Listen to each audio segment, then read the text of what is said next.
하나님 말씀 열왕기하 24장 18절에서 25장 7절까지 말씀 교독해서 봉독하도록 하겠습니다.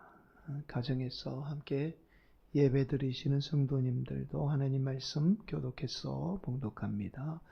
구약 성경 말씀 열왕기하 24장 18절에서 25장 7절까지 말씀입니다.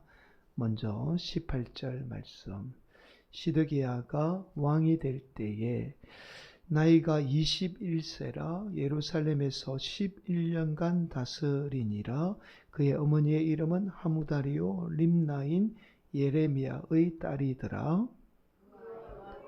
모든 행위를 따라 여호와 보시기에 악을 행한지라. 여호와께서 예루살렘과 유다를 진노하심이 그들을 그 앞에 쫓아내실 때까지 이르렀더라. 시드기야가 바벨론 왕을 배반하니라. 야가 제9년 열째 달 10일에 바벨론의 왕 느부갓네살이 그의 모든 군대를 거느리고 예루살렘을 치러 올라와서 그 성에 대하여 진을 치고 주위에 토성을 쌓음에 그 성이 시드기야 왕 제11년까지 포위되었더라. 그 땅의 백성의 양식이 떨어졌더라. 그 성벽이 파괴되며 모든 군대가 밤중에 두 성벽 사이 왕의 동문 견문 길로 도망하여 갈대아인들이 그 성읍을 에워쌌으므로 그가 아라바 길로 가더니 갈대아 군대가 그 왕을 뒤쫓아가서 여리고 평지에서 그를 따라잡음에 왕의 모든 군대가 그를 떠나 흩어진지라. 그들이 왕을 사로잡아 그를 림나에 있는 바벨론 왕에게로 끌고 가서 그들이 그를 신문하니라. 그들이 시드기야의 두 눈을 빼고 놋사슬로 그를 결박하여 바벨론으로 끌고 갔더라. 아멘. 오늘 말씀의 제목은 시드기야라는 말씀의 제목으로 함께 말씀을 나누도록 하겠습니다. 여러분, 물리학에 의하면 원심력이라는 힘이 존재합니다. 이 원심력은 쉽게 말씀을 드리면 회전하는 물체는 원을 중심으로 밖으로 벗어나려고 하는 힘을 원심력이라고 말합니다. 여러분, 이 지구상의 모든 물체는 이 원심력의 힘을 받게 됩니다. 그런데 유일하게 이 원심력의 힘을 받지 않고 오히려 거슬리는 이 존재가 있습니다. 그 존재가 바로 지구예요. 여러분, 지구는 엄청난 속도로, 우리가 상상하지 못하는 엄청난 속도로 태양을 중심으로 돌아갑니다. 여러분, 그렇다면 반드시 이 지구도 원심력에 의해서 태양을 벗어나야 해요. 그렇잖아요. 돌면 원심력이 존재해서 서서히 벗어나게 되겠죠. 그런데 지구는 계속해서 일정한 거리를 돌고 있어요. 그 거리가 조금만 벗어나도 태양 쪽으로 가까이 가든지 아니면 태양과 멀어져서 이 지구는 춥게 되겠죠. 근데 항상 일정한 힘을 유지하며 지구가 돌고 있는 거예요. 근데 그냥 도는 게 아니고 사실은 엄청난 이 속도로 돌기 때문에 이 엄청난 원심력을 견뎌내고 있는 겁니다. 자, 그래서 많은 물리학자들이 이 지구 하나만 보아도 신의 존재를 부정할 수 없다라고 그렇게 말해요. 그러니까 이 힘이 엄청난 원심력을 지탱할 수 있는 힘은 어떤 신적인 존재가 아니면 이 지구가 도는 원심력을 버텨내지 못한다는 거예요. 그 감격을 정확하게 유지할 수 없다라는 겁니다. 그래서 많은 물리학자들이 결국은 신을 믿지 않다가 나중에 신을 믿는 이유가 자신들이 연구와 연구를 거듭해 보면 어떤 신적인 존재를 부정할 수 없다는 거예요. 이 원심력도 마찬가지입니다. 여러분, 서두에서 원심력에 관해서 말씀을 드리는 이유가 있어요. 이 원심력은요, 지구상에 존재하는 모든 물체가 다 적용을 받습니다. 자, 여기에는 우리 인간도 예외일 수 없어요. 여러분, 우리 인간은 하나님 중심으로 돌아가야 합니다. 하나님 중심으로 돌아가게끔 되어 있어요. 그런데 자꾸만 어떻게 이 물리적인 원심력이 우리의 삶에도 똑같이 작용을 해서 우리가 하나님 중심으로 잘 돌아가면 되는데 자꾸만 밖으로 벗어나려고 하는 성향을 가지고 있습니다. 이건 물리적인 것뿐만 아니라 우리 인생도 똑같아요.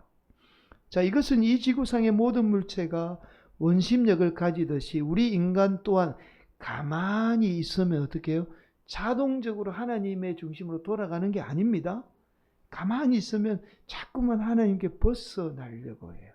이게 인간인 겁니다. 인간의 본성이죠.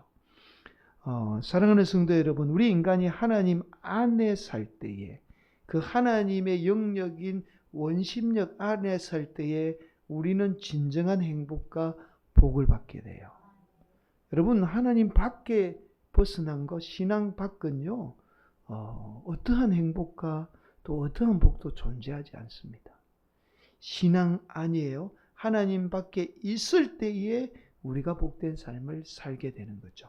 근데 세상은 자꾸만 어떻게 해요? 하나님 밖에 벗어나려고, 벗어나야 잘 살고 벗어나야 잘 된다라고 그렇게 말을 하는 거죠.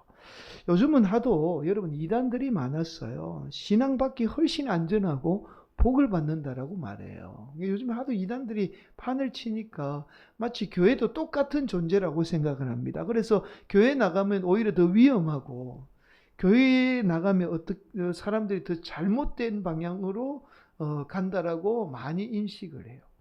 심지어 믿는 성도들도요. 하도 이제 언론에서 이단들이 많이 판을 치니까 교회에 가면 우리 자녀들이 잘못된다라고 그렇게 생각을 하는 믿는 성도들도 많이 있습니다.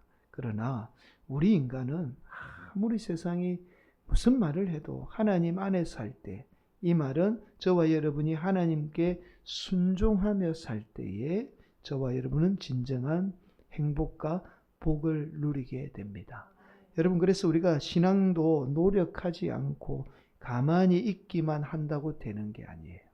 자동적으로 신앙생활이 되는 게 아닙니다. 가만히 있으면 자동적으로 신앙생활 잘 할 수 있을 것 같지만 그렇지 않아요. 우리 인간은 원심력에 적용을 받아요. 가만히 있으면 자꾸만 벗어나요. 그래서 우리가 어떻게 해요? 멀어지지 않게 신앙 안에 살도록 우리 스스로 노력하는 신앙인이 되어야 합니다. 여러분, 이것이 바로 인간의 본성인데요. 인간의 본성, 죄의 속성이죠. 죄의 속성이 우리 안에 있어서 자꾸만 하나님과 멀어지게 만드는 거죠. 여러분, 그래서 이러한 인간에게 예수님이 반드시 필요한 거예요. 예수님이 필요한 거고, 예수님이 이러한 죄의 원심력에서 우리를 다시 하나님 안에 끌어당겨서 구원받는 하나님의 자녀로 살아가게 하는 겁니다. 오직 예수님만이 그 하나님 안에 끌어들일 수 있어요. 사랑하는 성도 여러분, 오늘도 우리 성도들이 예수님을 믿음으로 하나님 안에 거하는 복된 성도들이 되시기를 간절히 축복합니다. 여러분, 우리는 계속해서 남유다 말기죠. 사실은 이제 이스라엘 민족의 멸망 직전이에요. 멸망 직전에 4명의 왕에 관해서 우리가 말씀을 나누고 있습니다. 여러분, 첫 번째 왕이 여호아하스이죠. 여호아하스는 요시야 왕의 두 번째 아들이라는 말씀을 드렸어요. 첫 번째 아들이 있는데 두 번째 아들이 왕이 된 겁니다. 그런데 이 여호아하스는 하나님 말씀에 순종하지 않고 애굽을 의지해요. 하나님 말씀에 애굽 의지하면 안 된다라고 했는데 하나님 말씀에 순종하지 않고 애굽에 의지해서 어떻게 되느냐면 자신이 믿었던 그 신념이죠. 애굽에 끌려가서 오히려 애굽 왕에게 죽임을 당했던 왕이 첫 번째 왕입니다. 자, 두 번째 왕은 여호야김이에요. 여호야김은 요시야 왕의 첫 번째 아들이죠. 여호아하스의 형이에요. 자, 애굽에 의해서 여호아하스가 왕에서 물러나고 그리고 다시 애굽이 세운 왕이 누구냐면 여호야김이죠. 여호야김은 애굽에 의해서 세워진 왕입니다. 애굽은 여호아하스 왕을 이제 끌고 가서 죽인 후에 그의 형인 여호야김을 왕으로 세우게 되죠. 그런데 이 여호야김도 나중에는 이게 애굽을 믿어서는 안 된다는 사실을 알아요. 그래서 여호야김이 하나님 말씀대로 바벨론을 잘 섬깁니다. 그래서 잘 섬기다가 그래도 괜찮았어요. 한 11년간 나라가 평안했습니다. 그런데 갑자기 여호야김이 바벨론을 배신하게 되죠.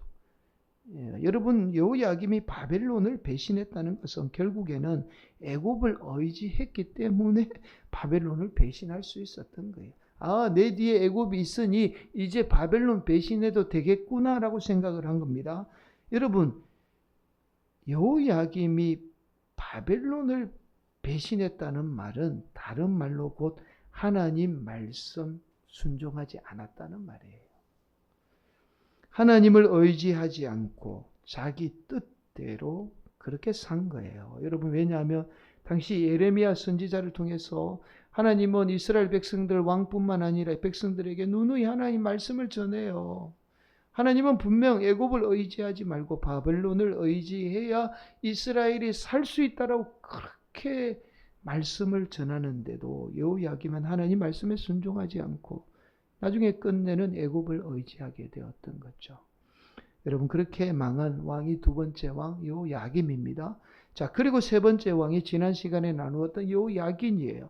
여호야긴은 여호야김의 아들이죠. 아버지의 갑작스러운 죽음으로 인해서 어린 나이입니다. 18살의 왕이 됩니다. 그런데 18살의 왕이 되었는데 겨우 석 달간 다스렸다가 바벨론을 배신했다는 이유만으로 이 석 달 만에 바벨론에 끌려가서 평생의 노예로 산 인물이 여호야긴이에요. 여러분, 석 달간 바벨론을 잘 섬기다가 바벨론을 배신한 겁니다. 여러분, 성경 말씀은 여호야긴이 바벨론을 배신했다는 구체적인 말씀은 기록하고 있지 않습니다. 그러나 바벨론이 여호야긴을 노예로 끌고 가서 또 그의 삼촌이죠. 오늘 본문에 나오는 시드기야를 왕으로 세운 것을 보아 여호야긴도 여전히 아버지를 따라 하나님 말씀에 순종하지 않고 바벨론을 배신하며 애굽을 의지하려고 했던 거예요. 그래서 이 바벨론이 이 여호야긴을 어떻게 왕으로 끌어내려서 노예로 끌고 간 겁니다. 그리고 오늘 본문 마지막으로 바벨론에 의해서 세운 옛 남유다의 마지막 왕이 시드기야예요. 오늘 본문의 제목이 시드기야, 이렇게 제가 왜 재우냐면 시드기야야 이런 표현입니다. 사실은 그러니까 이게 남유다의 마지막 왕이면서 사실은 이스라엘 민족의 마지막 왕이에요. 여러분, 이후에도 이스라엘 민족이 회복이 되어서 왕이 되는 그 시기가 잠깐 도래합니다. 그런데도 사실 이 역사적으로 볼 때는 이스라엘의 마지막 왕이 시드기야예요. 여러분, 하나님은 다윗과 언약을 맺잖아요. 그 언약이 뭐예요? 다윗의 왕위가 영원하리라는 약속이에요. 영원하리라는 약속이 뭐죠? 자녀들이 대대손손 왕위에 머물게 될 것이다라는 그 약속이었잖아요. 근데 시드기야로 끝으로 그 하나님의 약속은 끝이 납니다. 다윗의 혈통이 이제 끊어지게 된 거예요. 그래서 이스라엘 민족 전체로 볼 때는 사실상 마지막 왕이 시드기야인 거죠. 여러분, 오늘 보면 17절은 이렇게 말씀합니다. 바벨론 왕이 또 여호야긴의 숙부 마따디아를 대신하여 왕으로 삼 그의 이름을 고쳐 시드기야라 하였더라. 여러분, 오늘 본문 2절 말씀인 17절은요. 시드기야는 바벨론에 의해서 세워진 왕이에요. 여러분, 시드기야는 누구에 의해서 세워졌다고요? 바벨론에 의해서 세워진 왕이에요. 시드기야 왕은 그렇게 하나님의 말씀대로 바벨론을 잘 의지했으면 괜찮았을 거예요. 여러분, 그런데 오늘 본문 18절에 의하니까 이렇게 말씀합니다. 시드기야가 왕이 될 때 나이가 21세라 예루살렘에서 11년간 다스리니라. 그의 어머니의 이름은 하무다리오 림나인 예레미야의 딸이더라. 11년간 다스렸어요. 왕으로 꽤 오랜 통치한 거예요. 자, 그런데 19절 말씀에 의하니까 그가 여호야김의 모든 행위를 따라 여호와 보시기에 악을 행한지라. 시드기야가 하나님을 잘 섬기다가 갑자기 여호야김을 따랐다는 거예요. 자기 삼촌이에요. 삼촌을 따라서 하나님 보시기에 악을 행했다라고 말씀합니다. 여러분, 오늘 본문에서 말하는 여호야김을 따라서 악을 행한 악이 구체적으로 무엇인지 말씀하고 있지 않잖아요. 근데 이어서 이 시드기야가 행한 악이 무엇인지를 구체적으로 말씀하고 있어요. 그 말씀이 20절 말씀인데 이렇게 말씀합니다. 여호와께서 예루살렘과 유다를 진노하심이 그들을 그 앞에서 내쫓으실 때까지 이르렀더라. 시드기야가 바벨론 왕을 배반하니라. 하나님 보시기에 악을 행한 건 시드기야가 뭐예요? 바벨론을 배반한 거예요. 그러니까 하나님 말씀은 어떻게 애굽 의지하지 말고 바벨론 의지해야 이스라엘이 산다는 거잖아요. 근데 이 하나님 말씀을 거역하고 이 시드기야가 바벨론을 배반한 겁니다. 이게 악한 행위라고 하나님은 말씀하고 있는 거예요. 여러분, 그렇게 바벨론을 배반하게 되자 하나님의 심판이 임하게 됩니다.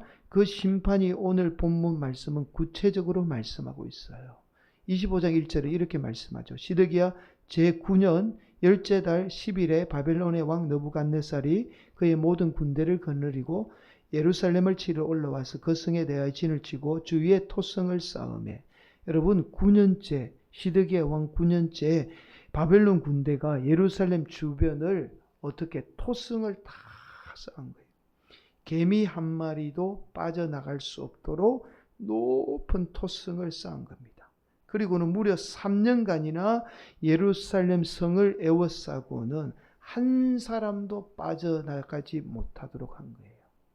여러분, 3년간 예루살렘의 성 안에 갇혀 있는 사람은 어떻게 될까요? 먹을 게 없죠. 그러자 나중에 먹을 것이 없자 서로의 자녀를 삶아 먹는 지경에 이르게 돼요. 예레미야 성경에 나와요. 그렇게 비참한 지경에 이르게 됩니다. 여러분, 3절 이렇게 말씀해요. 그의 넷째 달 9일에 성중에 기근이 심하여 그 땅 백성의 양식이 떨어졌더라. 먹을 것이 없어서 굶어 죽는 사람뿐만 아니라 서로의 자녀들마저도 삶아서 먹는 지경에 이르게 된 거예요. 그리고는요, 바벨론 군대는 이제 더 이상 이스라엘 백성들이 대항할 수 없는 지경에 이르도록 다 그대로 두고 본 거죠. 그러니까 먹을 것도 없고 아사 직전에 이르게 된 것을 알게 되자 거제사 성벽 안을 공격하게 된 겁니다.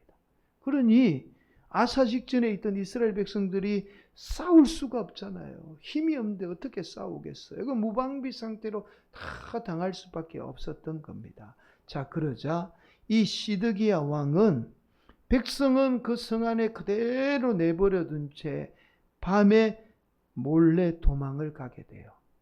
근데 그렇게 멀리 가지 못하고 여리고 평지에서 바벨론 군대에 의해서 붙잡히고 맙니다. 이때 시드기야를 지키던 병사들이 제대로 왕을 위해서 싸우지도 않고 그냥 다 도망을 가버려요. 오전에 이렇게 말씀하죠. 갈대아 군대가 그 왕을 뒤쫓아가서 여리고 평지에서 그를 따라잡으며 왕의 모든 군대가 그를 떠나 흩어진지라. 여러분, 보통 왕을 지키는 호위무사는요, 어떤 일이 있어도 자기 목숨을 걸고 죽는 순간까지 왕을 지킵니다. 그렇잖아요. 내가 죽어도 왕을 지킨다. 그게 호위무사의 사명이잖아요. 그런데 시드기야를 지키던 병사들이 그냥 바벨론 군대가 나타나자 왕을 버리고 다 도망을 간 거죠. 여러분, 바벨론의 군대는 이런 시드기야를 붙잡아서 먼저 시드기야와 함께 도망길에 올랐던 아들들을 이 시드기야 눈앞에서 다 죽여요. 왕자들을 그 자리에서 칼로 다 죽였습니다. 여러분, 그리고 마지막으로 시드기야의 두 눈마저도 뽑아서 바벨론으로 끌고 가고 말아요. 여러분, 7절입니다. 이렇게 말씀하죠. 함께 봉독합니다. 시작. 그들이 시드기야의 아들들을 그의 눈앞에서 죽이고 시드기야의 두 눈을 빼고 노사슬로 그를 결박하여 바벨론으로 끌고 갔더라. 여러분 우리가 오늘 본문의 말씀을 살펴보면서 시드기야에 대해서 도저히 이해가 되지 않는 부분이 있어요. 여러분 여호아하스가 하나님 말씀에 불순종해서 애굽을 의지해서 애굽에 의해서 죽었습니다. 마지막 네 왕 중에서 첫 번째 왕 하나님 말씀에 불순종해서 애굽 의지해서 죽었죠. 그리고 두 번째 여호야김도 바벨론 배신하고 애굽에 의지해서 망했어요. 자, 세 번째 왕 그의 아들 여호야긴도 어떻게 해요? 바벨론 배신하고 애굽 의지해서 노예로 끌려갔습니다. 자, 네 번째 이 시드기야도 바벨론에 의해서 왕으로 세워졌잖아요. 그럼 바보 아닌 이상은 우리가 인간적으로 하나님 말씀을 떠났더라도 내가 살 길이 어디에 있습니까 지금? 바벨론 의지에 사는 거잖아요. 근데 하나님 말씀을 떠나서 기본적으로 우리가 살 길은 그건 어린 아이라도 뻔하게 아는 사실이잖아요. 근데 지금 이 시드기야가 바벨론 지금 배신하고 있어요. 바벨론을 배신했습니다. 도저히 이해가 안 되는 거예요. 그래서 배신해서 어떻게 자기의 아들들도 죽었지만 자신도 두 눈이 뽑히고 그렇게 비참한 신세가 된 거예요. 여러분 우리가 이게 도저히 이해가 안 되고 도저히 상식적으로 설명도 안 되는 일인데 여러분 가만히 보면 이게 우리의 모습입니다. 사실은. 뻔히 죽을 거를 알면서도 뛰어드는 게 저와 여러분의 인생이에요. 정말 아무리 아니라고 말해도 제가 성도들에게 그건 아닙니다. 그렇게 해서는 안 됩니다. 라고 그렇게 신신당부를 해도 정말 그 길은 자신들이 망하는 길인데도 뻔하게 그 고집을 꺾지 못하고 그 불길로 뛰어들어요. 그게 저의 인생이고 여러분의 인생이라는 거예요. 오늘 시드기야를 통해서 이 사실을 지금 우리에게 말씀하고 있는 거예요. 우리가 보면 시드기야 인생이 얼마나 어리석습니까? 위에 선대만 그런 게 아니라 계속해서 그 일이 반복되어 왔는데도 자신이 또 그 일을 반복하고 있는 거예요. 오늘 본문에서 애굽은 곧 우리가 의지하는 세상을 대변하고 있습니다. 그리고 바벨론은 단순히 이방 나라를 말하는 것이 아니라 하나님께 순종하는 신앙 안의 삶을 말씀하고 있어요. 서두에서 말씀을 드렸죠.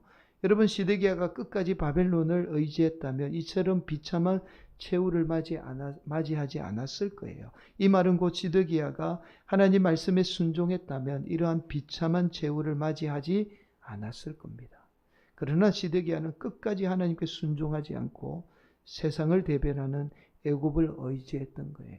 그래서 이러한 비참한 최후를 맞이하게 되었던 겁니다. 사랑하는 성도 여러분, 저와 여러분이 신앙생활하는 것이 때로는요 어리석어 보여요. 세상 사람들이나 믿음이 없는 사람들이 보면 오후에 늦은 시간까지 졸리는데 막 예배드리고 막 이러는 게 어리석어 보여요. 또 요즘은요 한참 이단 때문에 제가 서두에서 말씀을 드렸잖아요. 신앙생활하는 게 얼마나 위험한지 몰라요. 그렇게 보여요. 그렇게 지금 보이는 시대에 우리가 살고 있습니다. 세상이 바뀐 거예요. 여러분 이전만 해도 기독교 하면요 세상 사람들에게 그래도 칭송받고 존경받았어요. 제가 어제 강복절날 TV에 보니까 우리나라의 강복이요 하나님이 이렇게 강복시켜 주신 거예요. 그 속에는요 이게 여러분 그 독립특사들의 돈을 다 교회 성도들이 되고 하와이에 있는 교회들이 되고 미국에 있는 한인 교회들이 그 어려운 가운데 사탕수수 밭에서 그 땀 흘리고 버린 돈을 그 성도들이 헌금해가지고 한국에 다 보내고 독립운동가들을 다 후원했더라고. 성도들이 한 거예요. 여러분 참 죄송하지만 이 나라 이민족이 정말 이거는 제가 기독교인이 아니더라도 이거는 진짜 우리 민족은 기독교의 빚진 나라입니다. 정말이에요. 그래서 지금 대한민국이 기독교 비난하는데 기독교 비난하면 안 돼요. 정말 그 비난하는 건 정말 나쁜 거예요. 이 나라를 이렇게 만든 것은 정말 생명을 걸고 이 나라에 와서 목숨 바쳐 선교하신 선교사님들의 덕이고, 이 나라가 강복한 것은 그 민족의 교회들이 기도하고 헌금하고 해서 이 나라가 지금 강복이고 이 나라 이렇게 된 거예요. 그런데 온통 세상 사람들에게 지금은 교회가 어떻게 해요? 비난과 조롱의 대상이 되고 있습니다. 그래서요, 요즘에 영화에 보면 위선적인 사람을 표현할 때에 반드시 기독교인을 등장시켜요. 저 사람 가식적이고 위선적인 사람은 우리 사회의 비난이 대상이 되는 것은 어떻게 기독교를 딱 표현하잖아요. 사랑하는 성도 여러분, 그러나 중요한 말씀을 드립니다.